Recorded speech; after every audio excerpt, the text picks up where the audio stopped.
Hello friends, Rajasthan की one संपदा की इस वीडियो में आपका स्वागत है। मैं डॉक्टर रघुवीर सिंह मौर्य। आप देख रहे हैं हमारा यूट्यूब चैनल शेखावाटी लेक्चर। चलिए क्वेश्चनों की शुरुआत करते हैं। आज का पहला क्वेश्चन है, राजस्थान के कौन से जिलों में खस घास उत्पादित होती है? राजस्थान के कौन से जिलों में खस घास उत्पादित होती है? ऑप्शन देखिए, कोटा, बूंदी और झालावाड़, या धौलपुर, करौली और अलवर, या अजमेर, भीलवाड़ा और चित्तौड़गढ़, और या सवाई माधोपुर, भरतपुर और टोंक। तो दोस्तों इसका सही उत्तर आएगा 4 नंबर का, सवाई माधोपुर, भरतपुर और टोंक। अगला क्वेश्चन देखिए, धामण, करड़ एवं अंजन हैं। धामण, करड़ एवं अंजन हैं। ऑप्शन देखिए, राजस्थान में भेड़ों की किस्में, या गुजरात के अरंडी बीज की किस्में, या राजस्थान में घास की किस्में, या गौरी नृत्य के 3 गायक। तो दोस्तों इसका सही उत्तर होगा 3 नंबर का, राजस्थान में घास की किस्में। अगला क्वेश्चन देखिए, सेवण क्या है? सेवण क्या है? ऑप्शन देखिए, पश्चिमी राजस्थान की घास, या मरुस्थलीय वनस्पति, या रेगिस्तानी बालू के टीले, या उप आर्द्र प्रदेशों में पाई जाने वाली गैस। तो दोस्तों इसका सही उत्तर होगा 1 नंबर का, पश्चिमी राजस्थान की घास। नेक्स्ट क्वेश्चन है, सेवण घास किस जिले में विस्तृत रूप से उगती है? सेवण घास किस जिले में विस्तृत रूप से उगती है? ऑप्शन है बाड़मेर, जोधपुर, जैसलमेर या सीकर। तो दोस्तों इसका सही उत्तर होगा 3 नंबर का, जैसलमेर।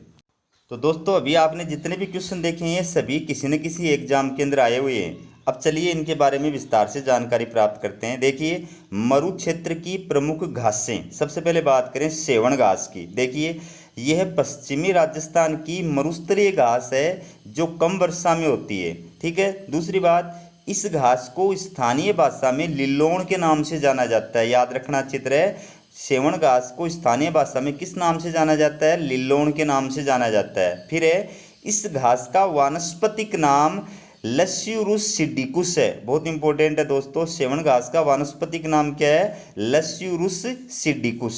फिर यह घास मुख्यतः जैसलमेर के लाठीश्री क्षेत्र में पाई जाती है। याद रखना, यह घास जैसलमेर में पाई जाती है, और जैसलमेर के अंदर भी जो लाठीश्री क्षेत्र है वहाँ पर यह घास प्रचुरता में पाई जाती है। अब इसके बाद देखिए, दूसरे प्रकार की घास है धामण। देखिए, यह भी रेगिस्तानी घास है। इसका वानस्पतिक नाम केनकेरस सिलियरिस है। याद रखना, धामण घास का वानस्पतिक नाम क्या है? केनकेरस सिलियरिस। ठीक है। दुधारू पशुओं की मुक्त चराई के लिए इसके चारागाह विकसित किए गए हैं। फिर देखिए, करड़, ये भी मरु क्षेत्र की प्रमुख घास है। यह पशुओं के लिए उत्तम हरी घास है। ठीक है। इसके बाद देखिए, खस घास। देखिए दोस्तों, खस एक प्रकार की सुगंधित घास होती है। इस घास की जड़ों से सुगंधित तेल, इत्र, कूलर की टाटियाँ, पंखे, कमरों को शीतल करने के पर्दे आदि उत्पाद तैयार किए जाते हैं। यह घास भरतपुर, सवाई माधोपुर और टोंक जिलों में बहुतायत से होती है। याद रखना, खस घास जो है ये किन जिलों में पाई जाती है? भरतपुर, टोंक और सवाई माधोपुर। ठीक है। फिर है, सवाई माधोपुर में खस घास का इत्र बहुतायत से बनाया जाता है। खस घास का इत्र बहुतायत से किस जिले में बनाया जाता है? उत्तर आएगा सवाई माधोपुर में। इसके बाद देखिए, अंजन, ये है हर मौसम में उगने वाली मरु क्षेत्र की घास है। यह गायों एवं घोड़ों के लिए सर्वाधिक उपयुक्त समझी जाती है। याद रखना। फिर है, बूर घास, यह शुष्क मरुस्थल के वातावरण में पाए जाने वाली सुगंधित घास है। ये घास बीकानेर, डूंगरपुर, कोलायत, देशनोक, नोखा एवं सरदार शहर के आसपास मिलती है। इस घास से आश्वन विधि द्वारा सुगंधित तेल निकालते हैं। इसकी पत्तियों में तेल की मात्रा अधिक होती है। अगली घास देखिए, लेमन घास। देखिए, बूर घास की ही एक प्रजाति ओलेवेरी को ही उसके विशिष्ट गुण के कारण लेमन घास भी कहा जाता है। याद रखना, लेमन घास जो है ये किसका दूसरा नाम है? ओलेवेरी घास का। और ओलेवेरी घास जो है ये किस घास की प्रजाति है? ये बुर घास की प्रजाति है। तो बुर घास की एक प्रजाति होती है ओलेवेरी, और उसके विशिष्ट गुण के कारण उसको किस नाम से जाना जाता है? लेमन घास के नाम से जाना जाता है। ये घास जोधपुर के निकट ओसियां तथा लोहावट क्षेत्र में प्रमुखता से मिलती है। फिर है सुगनी घास, देखिए यह भी बूर घास की एक प्रजाति है जो जैसलमेर एवं उसके आसपास के क्षेत्र में मिलती है। फिर है पामरोजा, यह है एक प्रकार की सुगंधित घास है जो भरतपुर में पाई जाती है। याद रखना दोस्तों अच्छी तरह कि पामरोजा जो घास है ये सुगंधित घास है और ये कहाँ पाई जाती है, भरतपुर में पाई जाती है। अगला क्वेश्चन देखिए, राजस्थान का कौन सा वृक्ष जंगल की ज्वाला के नाम से जाना जाता है? राजस्थान का कौन सा वृक्ष जंगल की ज्वाला के नाम से जाना जाता है? ऑप्शन है खेजड़ी, नीम, पलास या पारसपीतल। तो दोस्तों इसका सही उत्तर है 3 नंबर का पलास। अगला क्वेश्चन देखिए, निम्न में से किसे जंगल की आग कहा जाता है? निम्न में से किसे जंगल की आग कहा जाता है? ऑप्शन है बोहिनीय वेरीगेटा या जेकेरांडा मेमोसाफोलिया या ब्यूटीमा मोनोस्पर्मा या टेक्स्टोना ग्रांडिस। तो दोस्तों इसका सही उत्तर होगा 3 नंबर का ब्यूटीमा मोनोस्पर्मा। अब देखिए दोस्तों, पलास के वृक्ष को ढाक के नाम से भी जाना जाता है। याद रखना पलास के वृक्ष के 3 नाम हो गए, एक तो पलास, एक ढाक और एक तीसरा इसका वैज्ञानिक नाम या वानस्पतिक नाम ब्यूटिया मोनोस्पर्मा। तो एग्जाम में तीनों में से कोई सा भी जो नाम आ सकता है ये आप ध्यान रखना, ठीक है। तो पलास के वृक्ष को ढाक के वृक्ष के नाम से भी जाना जाता है। पलास यानी ढाक के वृक्ष को अपने सुर्ख एवं नीले रंग के कारण जंगल की आग अथवा जंगल की ज्वाला भी कहा जाता है। इस वृक्ष का वानस्पतिक नाम ब्यूटीमा मोनोस्पर्मा है। ये वृक्ष मुख्यतः राजसमंद एवं आसपास के क्षेत्रों में पाए जाते हैं। पलास के वृक्ष मुख्य रूप से कहाँ पाए जाते हैं? राजसमंद और उसके आसपास के क्षेत्र में। नेक्स्ट क्वेश्चन देखिए, राजस्थान का राज्य वृक्ष है। राजस्थान का राज्य वृक्ष कौन सा? ऑप्शन है सागवान, महुआ, खेजड़ी, बबूल। इसका सही उत्तर है 3 नंबर का खेजड़ी। अब देखिए दोस्तों, खेजड़ी वृक्ष के बारे में पूरी जानकारी देखिए। राजस्थान का राज्य वृक्ष, राजस्थान का राज्य वृक्ष खेजड़ी है।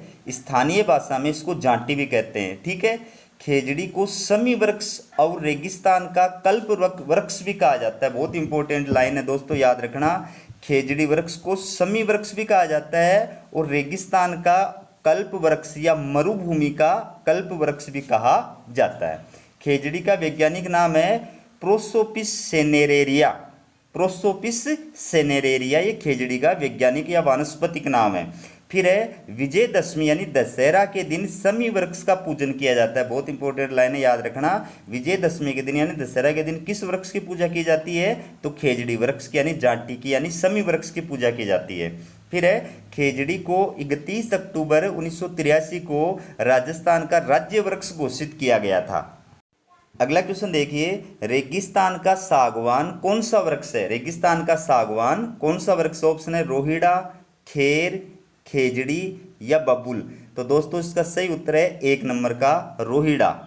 नेक्स्ट क्वेश्चन देखिए, राज्य पुष्प रोहिड़ा राजस्थान के किस भाग में सर्वाधिक पाया जाता है? राज्य पुष्प रोहिड़ा राजस्थान के किस भाग में सर्वाधिक पाया जाता है? ऑप्शन है पश्चिमी भाग में, पूर्वी भाग में, उत्तरी राजस्थान में या दक्षिणी राजस्थान में। तो दोस्तों इसका सही उत्तर होगा पश्चिमी राजस्थान में, 1 नंबर का। अब देखिए रोहिड़ा के बारे में पूरी जानकारी देखिए। रोहिड़ा राजस्थान का राज्य पुष्प है। याद रखना राजस्थान का राज्य पुष्प क्या है? रोहिड़ा, जिसे रेगिस्तान का सागवान और राजस्थान की मरुशोभा भी कहा जाता है। रोहिड़ा को अन्य किस नाम से जाना जाता है? रेगिस्तान का सागवान और राजस्थान की मरुशोभा, ठीक है। रोहिड़ा का वानस्पतिक नाम है टिकोमेला अंडलेटा। याद रखना रोहिड़ा का वानस्पतिक नाम क्या है? टिकोमेला अंडलेटा। फिर पश्चिमी राजस्थान में रोहिड़ा वृक्ष बहुतायत में पाया जाता है। याद रखना रोहिड़ा का वृक्ष राजस्थान के किस भाग में बहुतायत मात्रा में पाया जाता है? तो उत्तर आएगा पश्चिमी राजस्थान के अंदर। अगला क्वेश्चन देखिए, स्थानीय वनस्पति का संग्रह क्या कहलाता है? स्थानीय वनस्पति का संग्रह क्या कहलाता है? ऑप्शन देखिए हर्बेरियम, सभागार, सेनिटोरियम या प्लेनेटेरियम। तो दोस्तों इसका सही उत्तर होगा 1 नंबर का हर्बेरियम।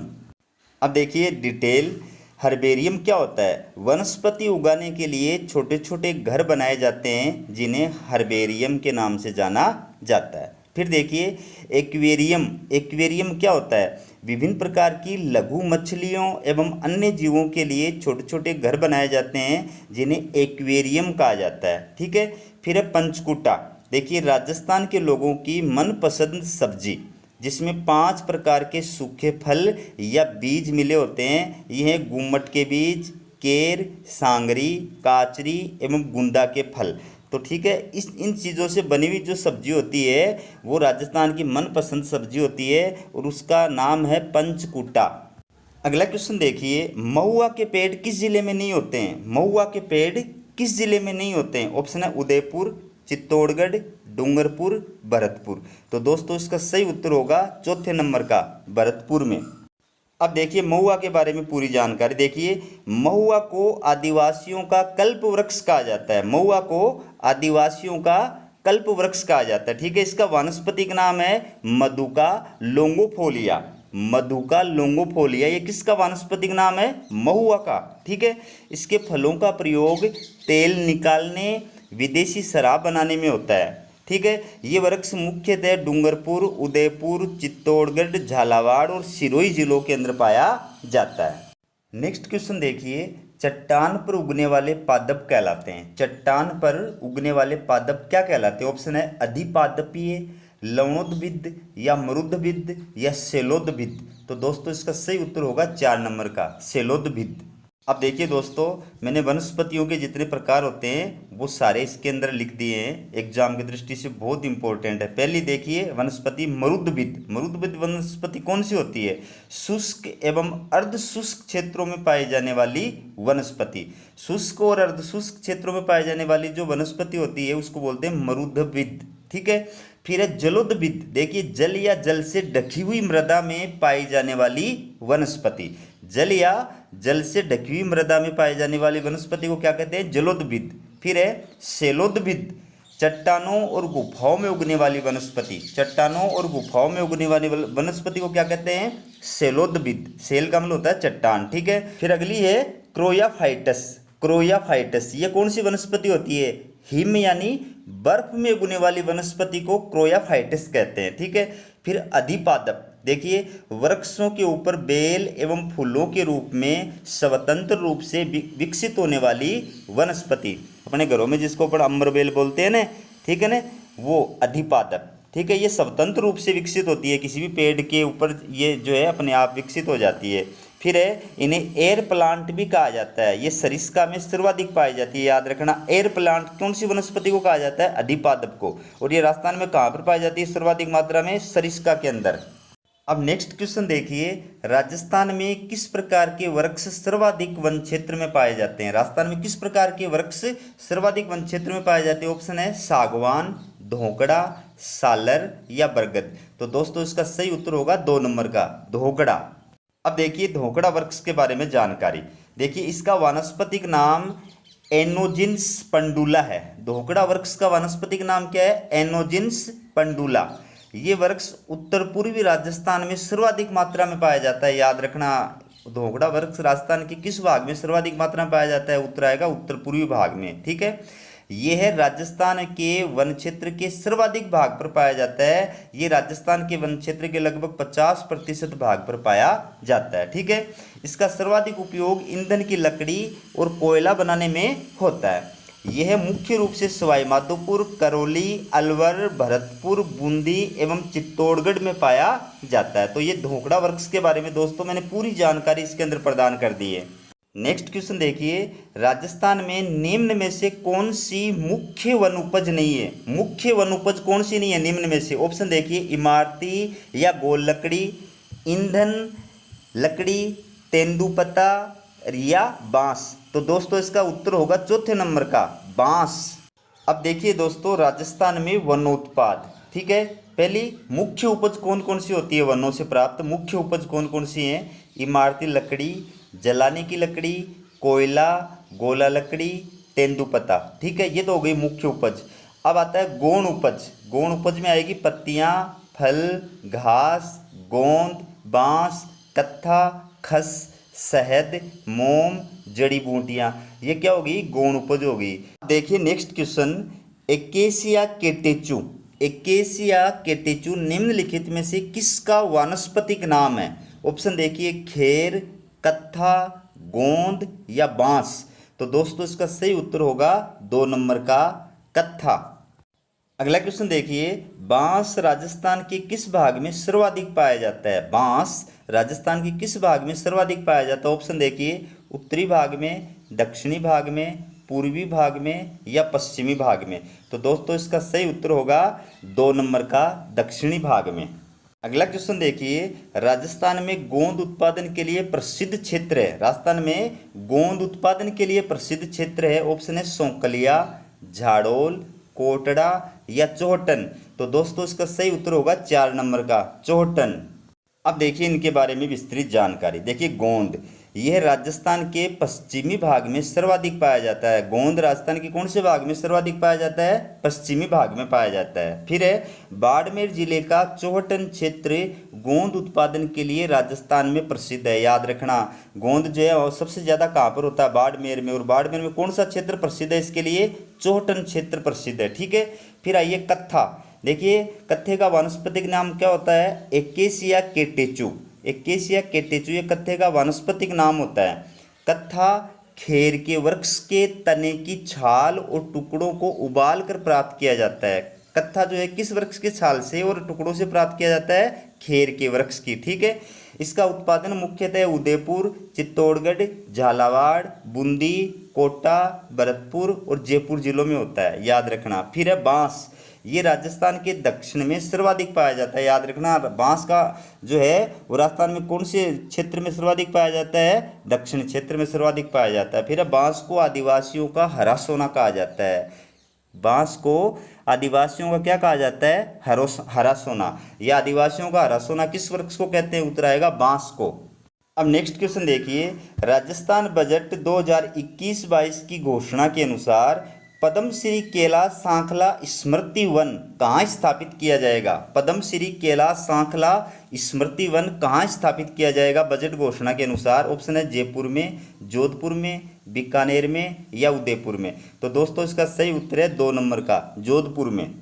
अब देखिए कैलाश सांखला के बारे में पूरी जानकारी। देखिए राजस्थान बजट 2021-22 की घोषणा के अनुसार पद्मश्री कैलाश सांखला स्मृति वन जोधपुर में स्थापित किया जाएगा। ठीक है। अब देखिए कैलाश सांखला भारत में टाइगर परियोजना कार्यक्रम के निर्माता और सूत्रधार थे। बाघ परियोजना, टाइगर परियोजना कार्यक्रम के निर्माता और सूत्रधार कौन थे भारत में? कैलाश सांखला। और वो कहाँ के निवासी थे? जोधपुर के निवासी थे। ठीक है। इन्हें टाइगर मैन ऑफ इंडिया भी कहा जाता है। याद रखना, बहुत इंपॉर्टेंट है। टाइगर मैन ऑफ इंडिया किसको कहा जाता है? कैलाश सांखला को कहा जाता है। फिर इनके द्वारा लिखित पुस्तकों के नाम, एग्जाम में इनकी पुस्तकों के नाम भी पूछ लिए जाते हैं। तो इनके द्वारा लिखित प्रसिद्ध पुस्तक है, एक तो टाइगर और एक return of the tiger. Tiger of, फिर दूसरी है रिटर्न ऑफ द टाइगर। अब क्वेश्चन देखिए, राजस्थान में सागवान के वृक्षारोपण हेतु अधिक उपयुक्त जिले हैं। सागवान के वृक्षारोपण हेतु अधिक उपयुक्त जिले कौन से? ऑप्शन देखिए, गंगानगर, बीकानेर, बाड़मेर या बीकानेर, जयपुर, भरतपुर या बांसवाड़ा, डूंगरपुर, उदयपुर और या कोटा, बूंदी, झालावाड़। तो दोस्तों इसका सही उत्तर होगा 3 नंबर का, बांसवाड़ा, डूंगरपुर, उदयपुर।